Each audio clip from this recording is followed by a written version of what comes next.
हाँ जी स्टूडेंट्स, ਜਿਹੜਾ ਅੱਜ ਆਪਾਂ ਟੌਪਿਕ ਸਟਾਰਟ ਕਰਨਾ ਬੇਟਾ ਉਹ ਹੈਗਾ ਆਪਣਾ 4th ਚੈਪਟਰ ਬਿਜ਼ਨਸ ਸਟੱਡੀ ਦੀ ਬੁੱਕ ਦੇ ਵਿੱਚ। ਇਹ ਹੈਗਾ ਵਾ ਸੋਲ ਪ੍ਰੋਪਰਾਈਟਰਸ਼ਿਪ। ਠੀਕ ਆ, ਸਭ ਤੋਂ ਪਹਿਲਾਂ ਆਪਾਂ ਕਨਸੈਪਟ ਪੜਾਂਗੇ ਕਿ ਸੋਲ ਪ੍ਰੋਪਰਾਈਟਰਸ਼ਿਪ ਦਾ ਜਿਹੜਾ ਕਨਸੈਪਟ ਆ ਜਾਂ ਮੀਨਿੰਗ ਆ ਉਹ ਕੀ ਆ। ਇਹਦੇ ਵਿੱਚ ਦੇਖੋ there are various forms of business organisations. Business ਦੀਆਂ ਜਿਹੜੀਆਂ ऑर्गेनाइजेशनस ਹੁੰਦੀਆਂ ਨੇ ਉਹ ਕਈ ਟਾਈਪ ਦੀਆਂ ਹੁੰਦੀਆਂ ਨੇ, but sole proprietorship is the oldest and the simplest form.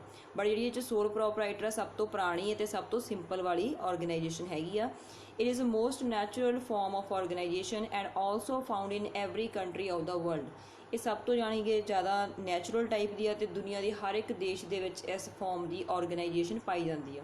ਹੁਣ ਇਸ ਤੋਂ ਬਾਅਦ ਮੈਂ ਕੁਝ ਪੁਆਇੰਟਸ ਅੰਡਰਲਾਈਨ ਕੀਤੇ, ਤੁਸੀਂ ਉਨਾ ਹੀ ਲਰਨ ਕਰਨਾ। ਸੋਲ ਟ੍ਰੇਡ ਔਰਗੇਨਾਈਜੇਸ਼ਨਸ ਆਰ ਆਲਸੋ ਕਾਲਡ। ਹੁਣ ਜਦੋਂ ਕੁਐਸਚਨ ਆਉਂਦਾ ਵਾ ਉਹਦੇ ਵਿੱਚ ਕਾਫੀ ਸਾਰੇ ਯਾਨੀ ਕਿ ਇਹਦੇ ਜਿਹੜੇ ਅੱਗੇ ਨੇਮਸ ਨੇ ਉਹ ਵੀ ਯੂਜ਼ ਕੀਤੇ ਜਾ ਸਕਦੇ ਆ, ਲਾਈਕ ਇੰਡੀਵਿਜੂਅਲ ਪ੍ਰੋਪਰਾਈਟਰਸ਼ਿਪ, ਇਹਨੂੰ ਇੰਡੀਵਿਜੂਅਲ ਪ੍ਰੋਪਰਾਈਟਰਸ਼ਿਪ ਵੀ ਬੋਲਦੇ ਆ, ਸਿੰਗਲ ਐਂਟਰਪ੍ਰੇਨਿਓਰਸ਼ਿਪ ਵੀ ਬੋਲਦੇ ਆ, सोल ਪ੍ਰੋਪਰਾਈਟਰਸ਼ਿਪ भी बोलते हैं। ठीक है, a sole trader is a sole organiser of the family business. Sole trader, sole का मतलब होंदा वन, ठीक है, ट्रेडर मतलब व्यापारी, मतलब वो परसन जिहड़ा कल्ला ही ऑर्गेनाइज करता फैमिली बिजनेस नूं। He is investing his own capital and managing and controlling the business himself. जिहड़ा खुद ही आपदा पैसा इन्वेस्ट करता, उस पैसे ਨੂੰ ਇਨਵੈਸਟ ਕਰਨ ਤੋਂ ਬਾਅਦ ਬਿਜ਼ਨਸ ਦੇ ਵਿੱਚ ਉਹਨੂੰ ਮੈਨੇਜ ਕਰਦਾ ਵਾ ਅਤੇ ਬਿਜ਼ਨਸ ਨੂੰ ਕੰਟਰੋਲ ਕਰਦਾ, ਸਾਰਾ ਕੰਮ ਖੁਦ ਕਰ ਰਿਹਾ। That means he is called a sole proprietorship. He bears all the business risks, ਸਾਰੇ ਤਰ੍ਹਾਂ ਦੇ ਬਿਜ਼ਨਸ ਦੇ ਰਿਸਕ ਖੁਦ ਬੀਅਰ ਕਰਦਾ। ਬੀਅਰ ਮੀਨਸ ਸਹਿਣ ਕਰਦਾ। So it is also non as one man business. ਇਹਨੂੰ ਵਨ ਮੈਨ ਬਿਜ਼ਨਸ ਵੀ ਬੋਲ ਦਿੰਦੇ ਆ ਔਰ ਸਿੰਗਲ ਓਨਰਸ਼ਿਪ ਬਿਜ਼ਨਸ ਵੀ ਕਹਿੰਦੇ ਆ। On the other hand sole trader can employ servant for his help but all the decisions are taken by himself। ਇੱਕ ਸੋਲ trader ਜਿਹੜਾ ਪਰਸਨ ਹੁੰਦਾ ਉਹ ਆਪਦੇ ਹੈਲਪ ਦੇ ਲਈ ਕੁਝ ਸਰਵੈਂਟ, ਕੁਝ ਨੌਕਰ ਕੰਮ ਦੇ ਵਿੱਚ ਰੱਖ ਸਕਦਾ ਵਾ ਹੈਲਪ ਦੇ ਲਈ, ਬਟ ਜਿਹੜੇ ਸਾਰੇ ਡਿਸੀਜ਼ਨਸ ਨੇ ਉਹ ਉਸਨੇ ਖੁਦ ਹੀ ਲੈਣੇ ਹੁੰਦੇ ਆ। ਠੀਕ ਆ, ਹੁਣ ਨੈਕਸਟ ਦੀਆਂ ਕਾਫੀ ਸਾਰੀਆਂ ਡੈਫੀਨੇਸ਼ਨਸ ਨੇ, but we will do the first one.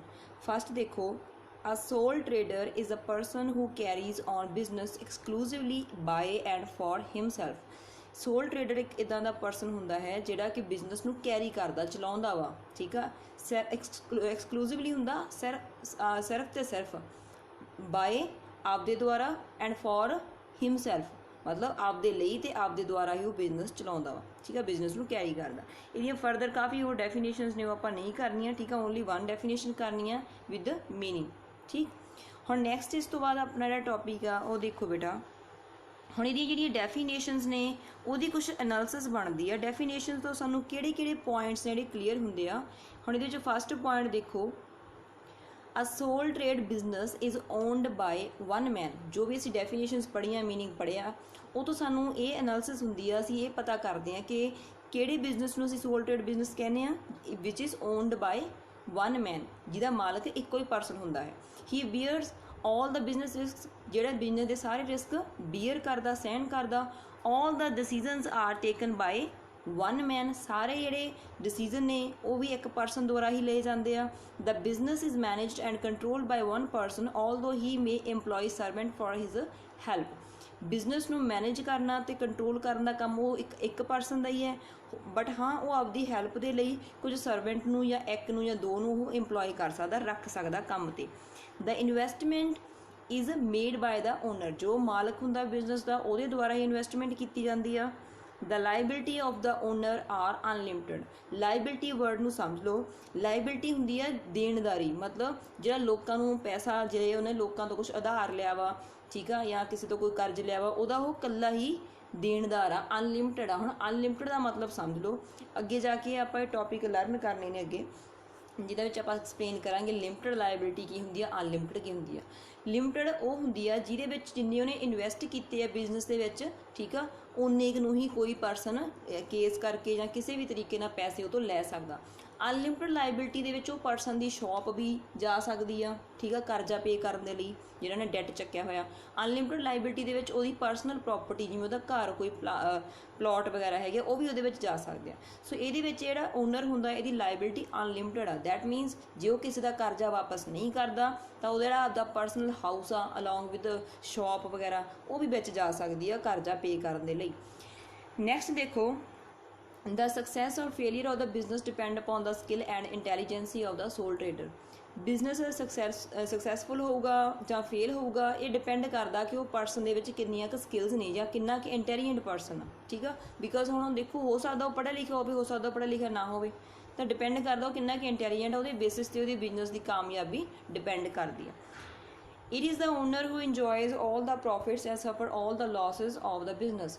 ਇਹਦੇ ਵਿੱਚ ਜਿਹੜਾ ਮਾਲਕ ਹੁੰਦਾ, ਓਨਰ ਹੁੰਦਾ, ਇਸ ਨੂੰ ਸਾਰੇ ਪ੍ਰੋਫਿਟਸ ਮਿਲਦੇ ਆ, ਸਾਰੇ ਪ੍ਰੋਫਿਟਸ ਨੂੰ ਇੰਜੋਏ ਕਰਦਾ, ਬਟ ਹਾਂ ਜਿੰਨੇ ਵੀ ਪ੍ਰੋਫਿਟ ਤੋਂ ਨਾਲ ਨਾਲ ਇਹਨੂੰ ਨੁਕਸਾਨ ਹੁੰਦੇ ਉਹ ਵੀ ਇਹਨੇ ਇਕੱਲੇ ਨਹੀਂ ਬੀਅਰ ਕਰਨੇ ਹੁੰਦੇ ਆ, ਠੀਕ ਆ।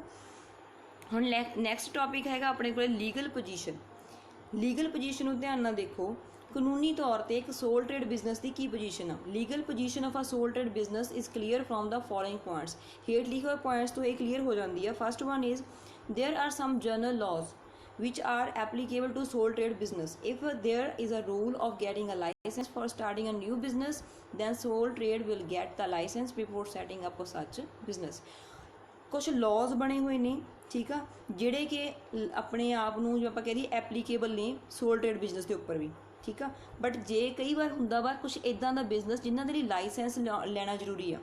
ਹੁਣ ਲਾਇਸੈਂਸ ਮਤਲਬ ਅਲੱਗ ਤੋਂ, ਜਿਵੇਂ ਮੰਨ ਲਓ ਕਿਸੇ ਨੇ ਲਿਕਰ ਦਾ ਬਿਜ਼ਨਸ, ਸ਼ਰਾਬ ਦਾ ਬਿਜ਼ਨਸ ਸ਼ੁਰੂ ਕਰਨਾ, ਚਾਹੇ ਉਹ ਇਕੱਲੇ ਪਰਸਨ ਨਹੀਂ ਕਰਨਾ ਵਾ, ਠੀਕ ਆ, ਬਟ ਉਹਨੂੰ ਇਹਦੇ ਲਈ ਲਾਇਸੈਂਸ ਲੈਣਾ ਜ਼ਰੂਰੀ ਆ। ਤਾਂ ਇੱਕ ਸੋਲ ਟ੍ਰੇਡ ਬਿਜ਼ਨਸਮੈਨ ਨੂੰ ਕੀ ਕਰਨਾ ਪਊਗਾ, ਲਾਇਸੈਂਸ ਲੈਣਾ ਪਊਗਾ ਉਸ ਤਰ੍ਹਾਂ ਦਾ ਬਿਜ਼ਨਸ ਸੈਟਅਪ ਕਰਨ ਤੋਂ ਪਹਿਲਾਂ, ਠੀਕ ਆ। ਨੈਕਸਟ ਦੇਖੋ ਇਹਦਾ second point, there is no specific law under which this business will be registered. ਹੁਣ ਅੱਗੇ ਜਾ ਕੇ ਆਪਾਂ ਹੋਰ ਜਿਹੜੇ ਟਾਈਪਸ ਹੁੰਦੇ ਆ ਬਿਜ਼ਨਸ ਦੇ, ਜਿਵੇਂ ਮੰਨ ਲਓ ਕੰਪਨੀ ਫਾਰਮ ਆਫ ਆਰਗੇਨਾਈਜੇਸ਼ਨਸ ਪੜ੍ਹਾਂਗੇ ਜਾਂ ਹੋਰ ਪਾਰਟਨਰਸ਼ਿਪ, ਉਹਨਾਂ ਦੇ ਵਿੱਚ ਕੁਛ ਲਾਜ਼ ਨੇ ਜਿਹੜੇ ਫੋਲੋ ਕਰਨੇ ਹੁੰਦੇ ਆ, ਠੀਕ ਆ। ਬਟ ਇਹਦੇ ਵਿੱਚ ਇਸ ਤਰ੍ਹਾਂ ਦਾ ਕੋਈ ਲਾਅ ਨਹੀਂ ਜਿਹਦੇ ਅੰਡਰ ਇਹਦੀ ਰਜਿਸਟ੍ਰੇਸ਼ਨ ਹੋਵੇ, ਸੋਲ ਟ੍ਰੇਡ ਬਿਜ਼ਨਸ ਦੀ ਰਜਿਸਟ੍ਰੇਸ਼ਨ ਹੋਵੇ। As the joint stock company is to be registered under the companies act. ਇੱਥੇ 1956 ਨਹੀਂ ਹੈਗਾ, ਇੱਥੇ 2013 ਆ, 2013 ਕਰ ਲਓ, ਠੀਕ ਆ।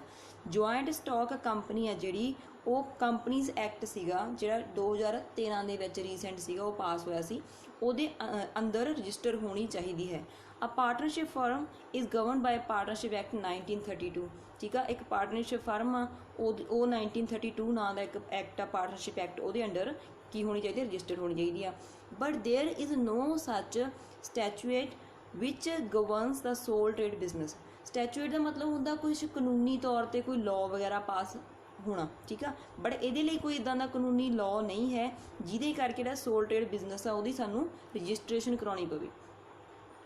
ਥਰਡ ਪੁਆਇੰਟ ਦੇਖੋ, the liability of the sole proprietor is unlimited. ਉਹਦੀ ਜਿਹੜੀ ਦੇਣਦਾਰੀ ਹੁੰਦੀ ਆ ਅਨਲਿਮਿਟਡ ਹੁੰਦੀ ਆ in case of dissolution of the business. ਹੁਣ ਇੱਥੇ ਇੱਕ ਨਿਊ ਵਰਡ ਆਇਆ ਇਹ ਡੈਜ਼ੋਲਿਊਸ਼ਨ। ਡੈਜ਼ੋਲਿਊਸ਼ਨ ਦਾ ਮਤਲਬ ਹੁੰਦਾ ਬੰਦ ਹੋਣਾ, ਠੀਕ ਆ।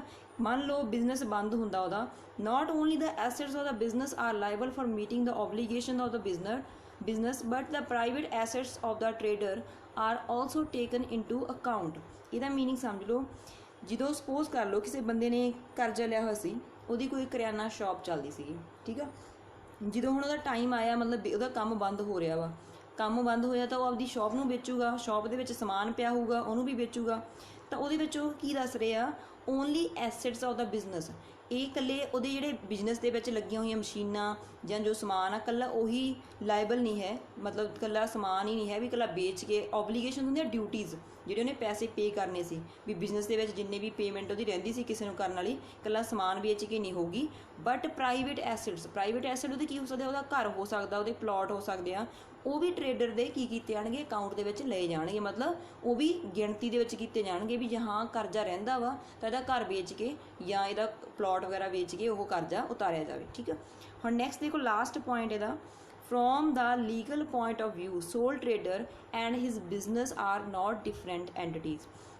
ਕਾਨੂੰਨੀ ਤੌਰ 'ਤੇ ਜਿਹੜਾ ਸੋਲ ਟ੍ਰੇਡਰ ਆ ਅਤੇ ਉਹਦਾ ਬਿਜ਼ਨਸ ਆ, ਦੋਨੇ ਅੱਡ ਅੱਡ ਜੇ ਆਪਾਂ ਕਹਿ ਦਈਏ ਪਹਿਚਾਣ ਦੋਨਾਂ ਦੀ ਨਹੀਂ ਹੈ, ਦੋਨੇ ਸੇਮ ਹੀ ਚੀਜ਼ ਆ। Both are one and the same thing. ਦੋਨੇ ਚੀਜ਼ਾਂ ਇੱਕ ਹੀ ਨੇ ਅਤੇ ਸੇਮ ਮੀਨਿੰਗ ਹੈ ਇਹਨਾਂ ਦਾ। ਦੇਖੋ ਇਹ ਪੁਆਇੰਟ ਇੱਥੇ ਕਿਉਂ ਲਿਆ ਗਿਆ ਵਾ, ਇਹਦਾ ਮੀਨਿੰਗ ਇਹ ਆ, ਜਦੋਂ ਜੁਆਇੰਟ ਸਟਾਕ ਕੰਪਨੀ ਦੀ ਆਪਾਂ ਗੱਲ ਕਰਦੇ ਹਾਂ ਤਾਂ ਉੱਥੇ ਕੰਪਨੀ ਅਲੱਗ ਐਂਟਿਟੀ ਹੁੰਦੀ ਆ, ਕੰਪਨੀ ਦੀ ਅਲੱਗ ਤੋਂ ਪਛਾਣ ਹੁੰਦੀ ਹੈ, ਕੰਪਨੀ ਦੀ ਅਲੱਗ ਤੋਂ ਆਪਦੀ ਇੱਕ ਸੀਲ ਹੁੰਦੀ ਹੈ, ਇੱਕ ਮੋਹਰ ਹੁੰਦੀ ਆ, ਠੀਕ ਆ। ਜਿਹੜੇ ਉਹਦੇ ਵਿੱਚ ਕੰਮ ਕਰਨ ਵਾਲੇ ਲੋਕ ਨੇ ਜਾਂ ਉਹਦੇ ਜਿਹੜੇ ਓਨਰ ਹੁੰਦੇ ਉਹ ਅੱਡ ਹੁੰਦੇ ਆ, ਠੀਕ ਆ। ਸੋ ਇਹਦੇ ਵਿੱਚ ਤਾਂ ਇਹ ਚੀਜ਼ ਦੱਸੀ ਜਾ ਰਹੀ ਆ ਵੀ ਜਿਹੜਾ ਸੋਲ ਟ੍ਰੇਡਰ ਆ ਅਤੇ ਉਹਦਾ ਬਿਜ਼ਨਸ ਆ, ਦੋਨੇ ਇੱਕੋ ਹੀ ਚੀਜ਼ ਆ। Both are one and the same thing. The business is linked to the life span of the proprietor. ਜਿਹੜਾ ਇਹਦੇ ਵਿੱਚ ਬਿਜ਼ਨਸ ਹੁੰਦਾ ਇਹ ਕਿਹਦੇ ਨਾਲ ਜੁੜਿਆ ਹੁੰਦਾ, ਜਿਹੜਾ ਇੱਕ ਪ੍ਰੋਪਰਾਈਟਰ ਨੂੰ ਚਲਾਉਣ ਵਾਲਾ ਵਾ ਉਹਦੀ ਜ਼ਿੰਦਗੀ ਦੇ ਨਾਲ ਇਹ ਜੁੜਿਆ ਹੋਇਆ ਹੁੰਦਾ। In case of death of the trader the business will also be dissolved. ਜੇ ਮੰਨ ਲਓ ਜਿਹੜੇ ਇਹਨਾਂ ਨੂੰ ਚਲਾਉਣ ਵਾਲਾ ਟਰੇਡਰ ਸੀਗਾ, ਸੋਲ ਟਰੇਡਰ, ਉਹਦੀ ਡੈਥ ਹੋ ਜਾਂਦੀ ਹੈ ਤਾਂ ਬਿਜ਼ਨਸ ਵੀ ਨਾਲ ਹੀ ਬੰਦ ਹੋ ਜਾਂਦਾ। ਠੀਕ ਆ ਬੇਟਾ, ਅੱਜ ਲਈ ਇੰਨਾ ਹੀ ਸੀ।